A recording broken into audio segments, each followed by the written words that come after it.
Paz do Senhor, irmãos e irmãs. Amém. Que bom estarmos juntos. Vamos ler a palavra de Deus em Romanos, capítulo 1, por gentileza. Depois de nós exaltarmos ao nosso Senhor aqui, com essas lindas canções, quero convidar você para juntos lermos esse texto no qual nós pensaremos, meditaremos aqui nessa noite. Palavra de Deus para nós em Romanos, capítulo 1. Leio a partir do versículo de número 21. A minha tradução aqui é Almeida século 21, talvez esteja diferente da sua, mas dá para acompanhar. Romanos capítulo 1, versículo 21. Nós lemos até o versículo 25. Amém? Você encontrou? Diz assim, então, a palavra do nosso Deus. Porque, mesmo tendo conhecido a Deus, eles não o glorificaram como Deus e nem lhe deram graças. Pelo contrário, tornaram-se fúteis nas suas especulações e o seu coração insensato se obscureceu. Dizendo-se sábios, tornaram-se loucos. E substituíram a glória do Deus incorruptível por imagens semelhantes ao homem, corruptível, às aves, aos quadrúpedes, aos répteis. É por isso que Deus os entregou à impureza sexual, ao desejo ardente de seus corações, para desonrarem seus corpos entre si, pois substituíram a verdade de Deus pela mentira, e adoraram e serviram a criatura em lugar do Criador, que é bendito eternamente. Amém. Vamos orar juntos? Nosso Pai, no nome de Jesus, o Teu Filho, mais uma vez nós nos dirigimos a Ti em oração. Agora, especificamente, pela Tua palavra, que é palavra de vida para os nossos corações, Senhor. Abençoa-nos pelo Teu Espírito, que é capaz de aplicá-la às nossas vidas e de nos ajudá-la a entender nessa noite, Senhor querido. Faz isso para a Tua glória sempre, para o Teu louvor e para o bem de todos nós nessa noite. É a nossa súplica a Ti, em nome de Jesus. Amém e amém. Amém. Pode tomar o seu assento, por gentileza. Deixar a sua Bíblia aberta nesse texto aqui, de Romanos capítulo 1, versículo 21 até o versículo 25. Nós estamos nessa série em abril, e hoje nós vamos conversar sobre esse tema, deuses falsos. Um ídolo é algo sem o qual não se pode viver. E esse texto é bem apropriado para isso, para falar sobre ídolos, sobre deuses falsos, para falar sobre idolatria. E o que eu gostaria de fazer é expor aquilo que me parece que Paulo está fazendo aqui. E o que Paulo está fazendo aqui nesse trecho que eu li, desses versículos? Parece que Paulo está falando que criar deuses falsos, ou esse processo de fabricar ídolos no coração, é realmente um percurso, é realmente um processo, sabe? Não é do nada que nós, de repente, rejeitamos o Deus único e verdadeiro e passamos a adorar deuses falsos. Parece que Paulo realmente nos mostra aqui um processo pelo qual isso vai acontecendo. De fato, ele está aqui no primeiro momento falando sobre a humanidade de modo geral, ou seja, como que a humanidade rejeitou o único e verdadeiro Deus para adorar deuses falsos. Então, realmente ele está falando de um processo que a humanidade percorreu. Mas é um processo que cada indivíduo, cada pessoa, cada homem, cada mulher também pode trilhar. Ou corre o risco de trilhar. Que é esse processo de fabricar ídolos em seu coração para si mesmo. Né? Rejeitar o único e verdadeiro Deus e abraçar deuses falsos. É um processo que me parece que Paulo descreve aqui em 3 etapas. De fato, o começo, como esse processo começa. Depois, como ele se desenvolve. Depois, como ele se consuma. Como que começa esse processo de fabricar ídolos no coração? Como que ele se desenvolve em todas as vidas? e como que se consuma. Como que, de fato, nós aí sim passamos a fabricar ídolos, a substituir o único e verdadeiro Deus pelas coisas que existem nesse mundo. Um processo que tem começo, desenvolvimento e consumação. E eu gostaria de mostrar isso para vocês, pelo menos da maneira como me parece que Paulo está fazendo aqui nesse texto. E se a gente começar pelo começo, como dizem, né? Como se inicia esse processo de fabricação de ídolos, de crer em falsos deuses, abrindo mão do único e verdadeiro Deus, Paulo diz no versículo 21 que tudo começa com uma rejeição deliberada do único e verdadeiro Deus. Paulo é bem explícito no versículo 21, né? Porque mesmo tendo conhecido a Deus, não o glorificaram como Deus e nem lhe deram graças. Paulo está falando de um tipo de rejeição consciente e deliberada de Deus enquanto Deus. Diz Paulo, mesmo tendo conhecido a Deus, porque para Paulo todo ser humano tem um conhecimento básico sobre Deus. Os latinos chamavam isso de sensu divinitatis, né? Que é um senso humano de que existe algo além de nós, que transcende o mundo. Existe um Deus que trouxe tudo à existência. Todo ser humano tem esse conhecimento introjetado dentro do coração. Alguns aceitam, alguns rejeitam essa verdade. Mas é uma verdade que está introjetada no coração humano. Um senso, uma percepção de que existe algo para além dessa vida, desse mundo. E um Deus que trouxe tudo à existência. Paulo disse, mesmo conhecendo a Deus, não lhe deram glória e não lhe prestaram, dependendo da tradução, né, ações de graça. É uma rejeição consciente da existência de Deus enquanto Deus. Antes de nós fabricarmos ídolos no nosso coração, nós rejeitamos a existência desse Deus. E essa rejeição, ela pode ser deliberada ou não. Por exemplo, o ateísmo é uma rejeição deliberada da existência de Deus, não é? Ateísmo, a negação deliberada de que Deus exista. Mas existe, por exemplo, o que alguns chamam de ateísmo cristão. Já ouviram falar, né, o que é o ateísmo cristão? É aquela ideia de que você crê que Deus existe, mas vive como se ele não existisse. É um ateísmo que não é teórico, mas é um ateísmo factual, um ateísmo prático. É o ateísmo do dia a dia.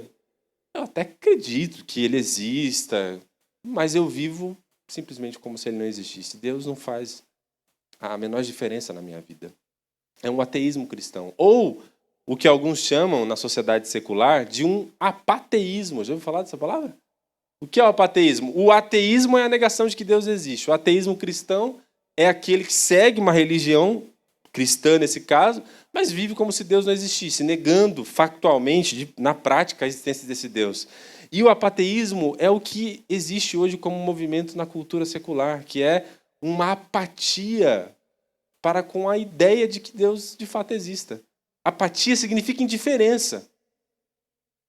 As pessoas, muitas delas, não são ateias. Se você conversar com uma pessoa não cristã, muitas delas não são ateias.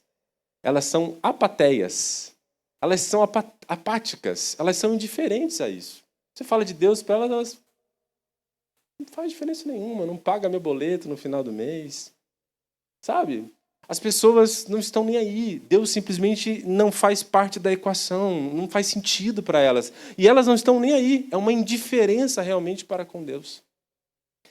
Paulo nos diz que esse é o começo do que ele chama de idolatria. Porque antes de você criar deuses falsos para si, você primeiro rejeita o único e verdadeiro Deus. Isso pode acontecer de maneira deliberada ou não. Pode acontecer na igreja ou pode acontecer fora da igreja. Essa rejeição ao único e verdadeiro Deus. Paulo diz, mesmo tendo conhecido a Deus, não o glorificaram como Deus, nem lhe deram graças. Olha, tendo conhecido a Deus. Porque para Paulo a ideia é de que tudo que existe nesse mundo revela a existência do Criador. Né? E, de fato, tem um autor que dizia o seguinte, né? Se você está andando e você tropeça numa pedra, você pode pensar assim, bom, essa pedra sempre esteve aí. Há séculos, quem sabe. Agora, se você está andando, você tropeça em um relógio, aí você para, opa, esse relógio nem sempre esteve aí. Por quê? Porque esse relógio, primeiro que é uma máquina muito bem elaborada. Ele não poderia ter vindo do acaso, por exemplo. As peças estão unidas, encadeadas dentro de um processo. Há um propósito para esse relógio, que é ver as horas. Esse relógio, ele mostra que existe um planejamento, né? Você tem um design ali, um modelo. Então, se existe um design, existe um designer. Se existe o plano, existe o planejador. E a ideia é mais ou menos que, quando você olha para o mundo, é como se você olhasse para um relógio. Você olha para o mundo e vê a perfeição do mundo, de tudo que existe, da natureza. Você vê o que os cientistas chamam de constantes cosmológicas. É a distância da Terra para o Sol, a distância da Terra para a Lua. Se a diferença fosse milimétrica, as marés seriam incontroláveis. A pressão atmosférica. Os cientistas chamam isso de sintonia fina do universo, né? As constantes gravitacionais, as leis do universo, tudo que existe é muito perfeito.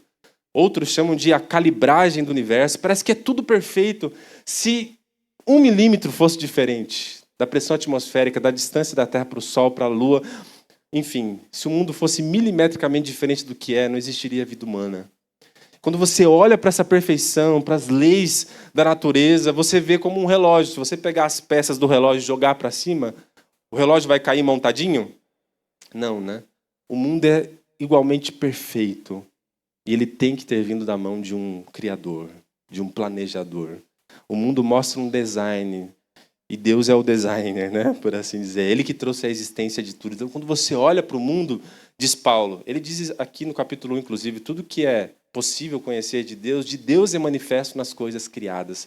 Você olha para o mundo e você diz, esse mundo não veio à existência do nada. Esse mundo não veio à existência pelo acaso. Eu não sou fruto do acaso. Esse mundo veio à existência pelas mãos de um Criador. Mas nós começamos a negar a existência de que haja esse Deus. Pode ser de maneira deliberada, consciente, intelectual, como no ateísmo. Pode ser de maneira prática, simplesmente virando as costas. E o que vai acontecer é o segundo estágio desse processo, que é o que Paulo continua no versículo 21 dizendo. O que decorre disso é, versículo 21 ainda, a segunda parte. Pelo contrário, uma vez que você rejeita Deus, tornaram-se fúteis nas suas especulações, ou arrazoamentos, aqui é intelecto, pensamento, tornaram-se fúteis em seus pensamentos ou especulações, e o seu coração insensato se obscureceu.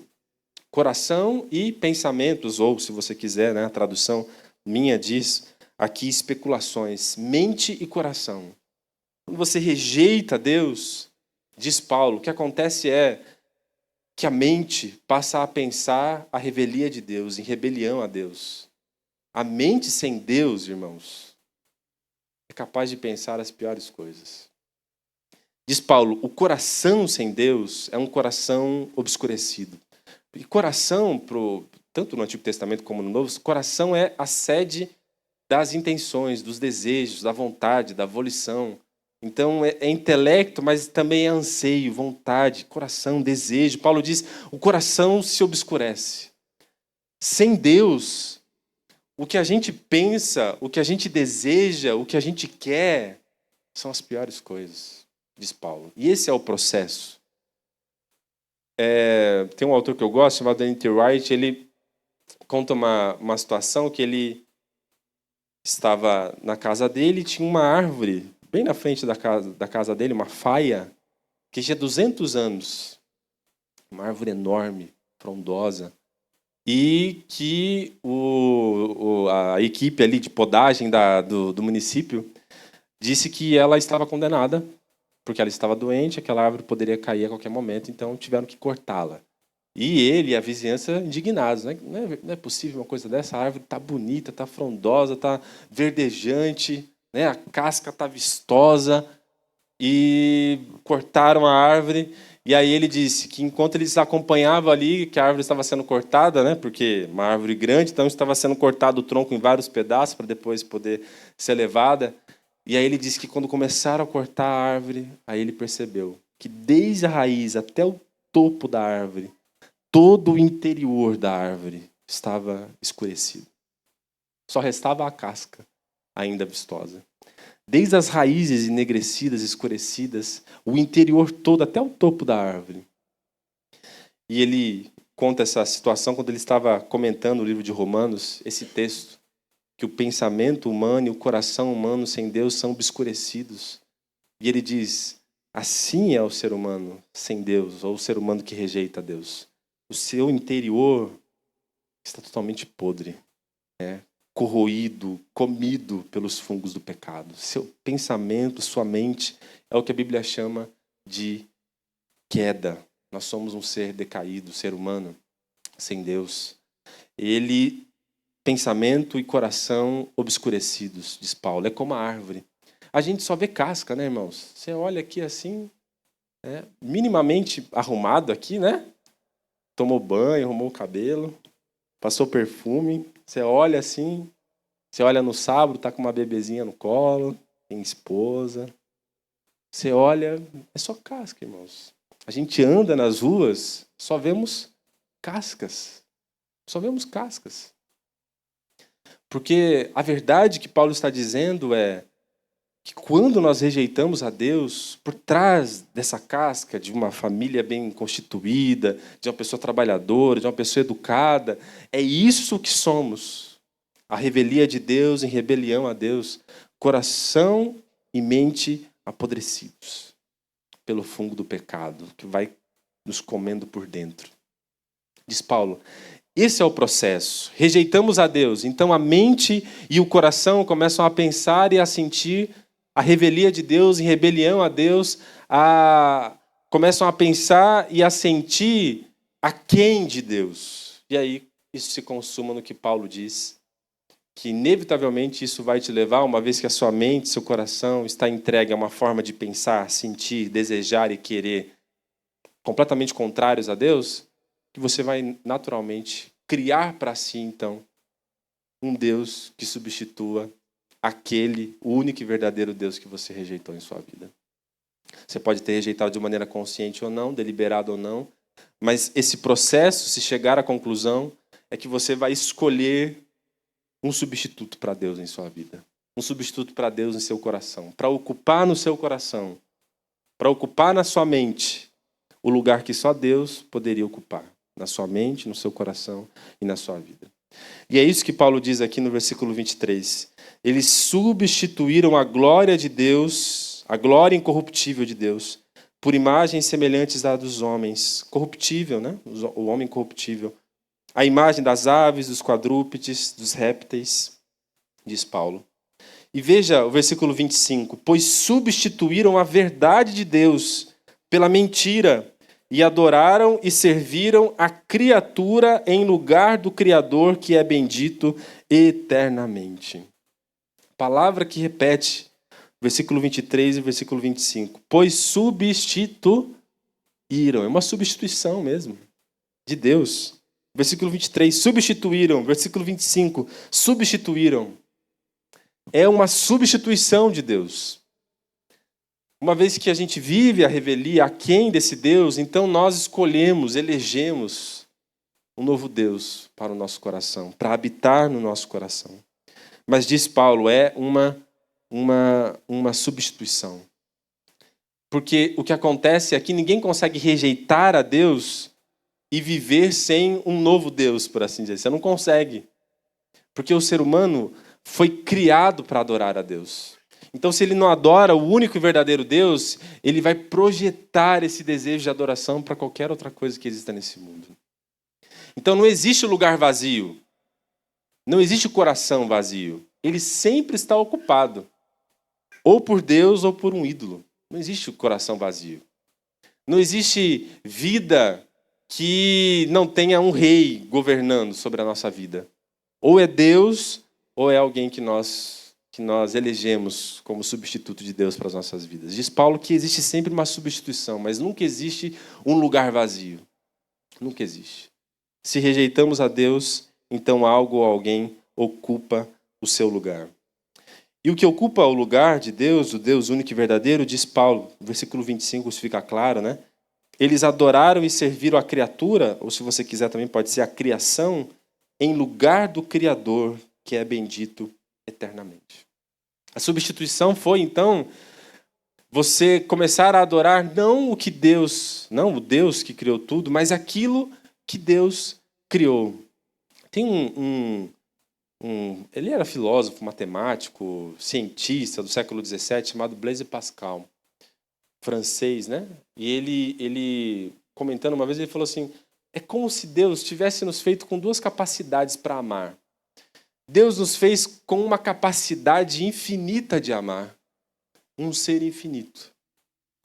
É a capacidade de amar a Deus. Mas Deus nos fez com uma segunda capacidade de amar, que é a capacidade de amar as coisas finitas, que são as coisas desse mundo que Deus criou, que nós devemos amar. Inclusive amar a nós mesmos, amar as pessoas que são finitas, amar as coisas tão belas que Deus fez nesse mundo, uma boa comida, não é? Pode amar a comida? Pode amar, não tem problema. A Bíblia diz que tudo que Deus criou foi bom. Perfeito, Deus fez bom.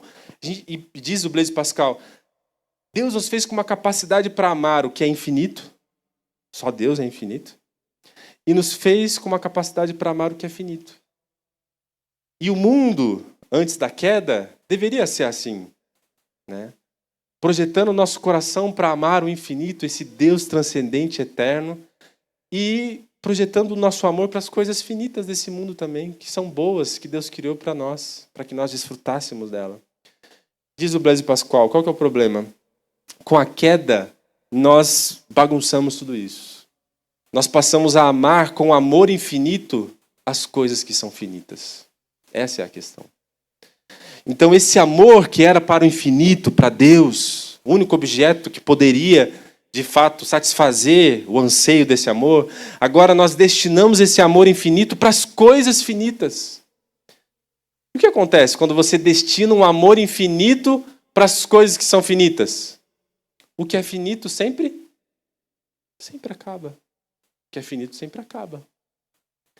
Mas esse amor, essa vontade de amar algo que transcenda as coisas desse mundo, isso não acaba. Então, daí que vem a frase do Blaise Pascal, né? De que no coração do homem há um vazio do tamanho de Deus. Daí vem a frase dele.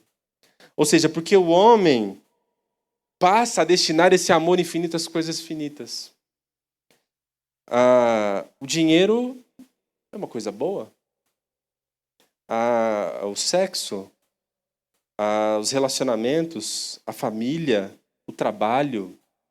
Deus criou tudo isso. Só que quando nós amamos essas coisas, a criação, tudo que Deus fez com amor infinito, diz Paulo, aí está a consumação da fabricação de ídolos. É aí que você criou um ídolo para si. Quando você ama isto que é finito com amor infinito. Sabe? E aí é o que a gente começa a perceber que acontece em nossa sociedade e como, de fato, então, os ídolos ou deuses falsos não são apenas, na época de Paulo, esses deuses religiosos, literalmente, como estátuas de divindades, mas são os deuses modernos também. Qualquer coisa para o qual nós dirigimos um amor infinito, mas que não consegue suportar esse anseio. Então, diz Paulo, são deuses e ídolos, os ídolos do nosso tempo. Pensa, por exemplo, o padrão estético, a beleza. A gente tem síndromes e doenças ligadas, comportamentais e por exemplo, doenças relacionadas à alimentação, anorexia, transtorno de imagem, de um ídolo do nosso tempo, que é a beleza estética. E todo ídolo você sempre sacrifica alguma coisa para ídolos, né? Então, as pessoas sacrificam seus corpos para esse ídolo chamado beleza, né? Beleza estética. No Brasil, quantos já morreram numa mesa de cirurgia, né? Fazendo uma plástica? Quantas meninas, né? Com corpos extremamente magros, tentando alcançar esse padrão da passarela, né? E tentando se conformar àquele padrão, porque se você não se conformar com aquele padrão, você não é amada, você não é querida, ou seja, todo o seu anseio, sua vontade, sua realização, sua satisfação de vida gira em torno daquele anseio de alcançar um certo padrão inatingível. E quando você alcança, ele cobra um preço muito caro, né? Da ansiedade, da depressão. O dinheiro, quanta gente sacrifica a família pelo trabalho, pela prosperidade. A dignidade, quanta gente cai em processo de corrupção, querendo mais e mais e mais, porque é um desejo que não tem fim, é um amor infinito dirigido a coisas finitas. É o desejo pelo sexo. Quantos casamentos são arruinados? Quantos namoros puros são enlameados? Porque você destina, aquilo é o centro da sua vida. Se não tiver isso, a vida não tem sentido, não tem significado. Quando isso acontece, diz Paulo, aí está o seu ídolo, aí está o seu Deus. Você sacrificaria tudo por ele. A sua vida não tem sentido sem ele.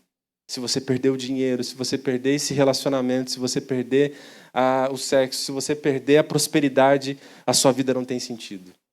Então, se isso acontece, aí está o seu Deus. Aí está o seu ídolo, diz Paulo. Só que os ídolos são muito cruéis, né? Porque os ídolos são ilusões, não é? Eles nunca satisfazem plenamente o coração humano. Nunca satisfazem plenamente o coração humano. Por isso que Paulo fala, ele dá o caso aqui da impureza sexual, no versículo 4, né? Em que os seres humanos, homens e mulheres, começam a desonrar os seus próprios corpos, tentando mais e mais satisfazer algo que somente Deus pode satisfazer. Então, o que parece que Paulo está nos dizendo aqui é que há um processo que começa com a rejeição de Deus. Esse processo se desenvolve por uma mente e o coração que passam a pensar e a desejar a revelia de Deus, e isso se conclui, se consuma na fabricação desses ídolos, desses deuses falsos que agora vão substituir o lugar do único e verdadeiro Deus que deveria ocupar o lugar central na minha e na sua vida. Quando isso acontece, então, diz Paulo, nós estamos adorando outros ídolos, nós estamos adorando outros deuses. E é claro, para a gente caminhar para a conclusão da nossa reflexão, o que me parece que Paulo está dizendo é, tanto o versículo 25, o versículo 21. No versículo 21 diz que, porque tendo conhecido a Deus, eles não glorificaram a Deus e nem lhe deram graças. Aí no versículo 25, Paulo faz isso exatamente. Ele glorifica a Deus e rende graças. Diz, porque alguns rejeitaram o Criador servindo a criação. Mas esse Criador, acerca do qual eu digo, ele é bendito eternamente. Esse único Deus e verdadeiro ao qual eu menciono, diferente dos falsos deuses, esse Deus aqui, ele é bendito eternamente. Eternamente. Lembra do que o Pascal disse? Capacidade de amar infinitamente para o único ser infinito que é eterno, Deus. Parece que Paulo está dizendo assim, esse Deus é eterno, o único que pode suportar o peso das suas expectativas, das suas esperanças, do seu anelo, do seu anseio. Porque senão, os ídolos são ilusão. Eles prometem, mas você não consegue nunca estar plenamente satisfeito com ele, né? É o que dizia aquele filósofo pessimista, o Schopenhauer. Ele dizia assim, a vida humana, sabe o que é a vida humana? É um relógio, assim, ó, em que o pêndulo está assim, ó, ora vai para o desejo, ora vai para o tédio, ora vai para o desejo, ora vai para o tédio. A vida humana sem Deus é isso. Você coloca um novo desejo, anseio, coração obscurecido aqui, olha, vou comprar a casa. Vai, compra a casa. Aí você fala, vem aquele vazio no coração. Acho que não era isso, hein? Vou comprar agora um iPhone. iPhone. Vou agora... Não, eu não quero mais a casa, agora eu quero uma cobertura. Cobertura, apartamento. Não, agora eu quero viagens. Eu quero conhecer lugares extraordinários. Viagens, a férias dos sonhos, a Disney, sei lá, qual é o sonho aí, né? O trabalho do sonho, a realização profissional, o cônjuge mais belo do mundo que poderia ser esculpido por um cirurgião plástico. Olha, tem tudo, diz o Schopenhauer. Depois que você alcança o objeto do seu desejo, sabe para onde vai o pêndulo? Tédio. Vazio. Não era isso. Não era isso. Porque, diz Paulo, só existe um Deus bendito eternamente, capaz de satisfazer os mais profundos anseios do ser humano. Único.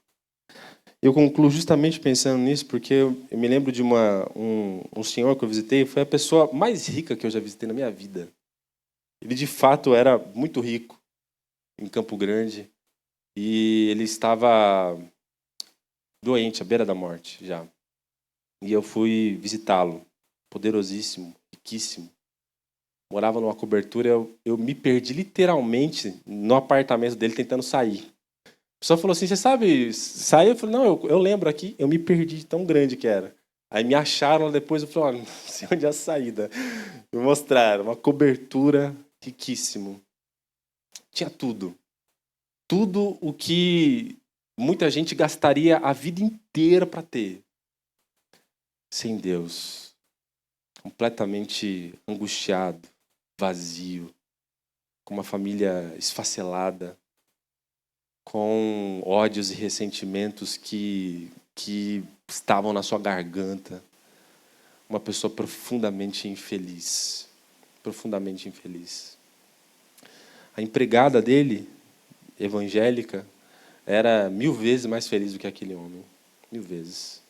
Porque ela encontrou o Deus bendito eternamente. Capaz de satisfazer o coração e o anelo humano. O único. O resto são ídolos. São falsos deuses. Por isso que quando nós lemos aqui a palavra de Deus, o convite que Paulo nos faz é... Paulo escreveu essa carta para crente, não foi? Para cristão. O convite que Paulo nos faz aqui é... Como está o nosso coração? Para onde nós estamos direcionando esse amor infinito que nós temos? Nós temos uma capacidade infinita de amar. Mas para onde nós estamos destinando esse amor? Para o objeto verdadeiro desse amor, que é nosso Deus, bendito eternamente? Ou nós temos destinado isso às coisas finitas desse mundo? Se estivermos fazendo isso, há muitos ídolos e falsos deuses que precisam ser destronados do nosso coração. Para que o único, bendito e eterno Deus reine em nossas vidas. Vamos orar nesse sentido? Quero te convidar para ficar em pé. A gente pode orar depois, por outros motivos, mas eu gostaria de orar com você nesse sentido, com base nessa palavra, olhando para o nosso coração, olhando para aquilo que nós temos colocado no nosso coração, no nosso pensamento, e que se de repente há algo que de fato esteja ocupando o lugar que somente Deus pode ocupar em nossas vidas. Nosso Pai, no nome do Senhor Jesus, nós estamos diante da Tua palavra, Senhor. Eu quero acreditar, Senhor, que nós já encontramos